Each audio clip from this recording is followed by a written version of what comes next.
The length of different internode in a column of sugar cane is variable because sugar cane, भाई sugar cane की अगर अपन बात करें तो शुगर कैन में इस तरीके से जो क्वेश्चन बोलना चाह रहा है वो बोलना चाह रहा है कि शुगर कैन का जो स्टेम है उसमें जो इंटरनोड है वो इंटरनोड की जो लेंथ है वो लेंथ भाई छोटी बड़ी होती है, ठीक है ना। मतलब वो लेंथ जो है वो यूनिफॉर्म नहीं होती, कहीं पे ज्यादा होती है कहीं पे कम होती है। तो सबसे पहली बात हमें ये देखना पड़ेगा कि ये जो इंटरनोड वाला जो पार्ट है ना बनता किससे है,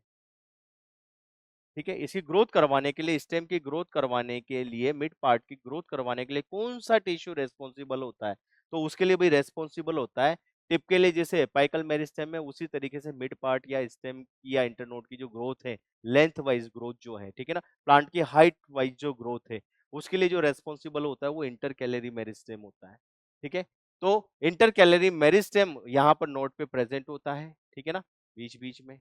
तो यहाँ पर इंटर कैलरी मेरिस्टेम की वजह से ये जो क्योंकि रेस्पॉन्सिबल इंटर कैलरी मेरिस्टेम है, ठीक है ना, तो उसी की वजह से ये जो हाइट है ये हाइट कम ज्यादा होती है क्योंकि इंटर कैलरी मेरिस्टेम की पोजीशन अलग अलग होती है,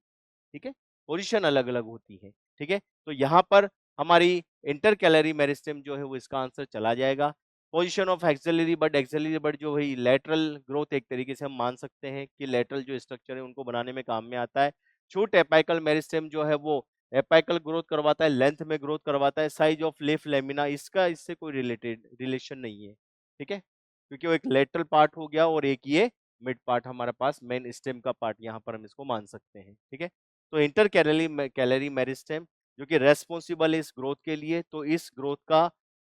अनयूनिफॉर्म होना ये इसके लिए भी रेस्पॉन्सिबल कौन होगा, इंटर कैलरी मेरिस्टेम होगा।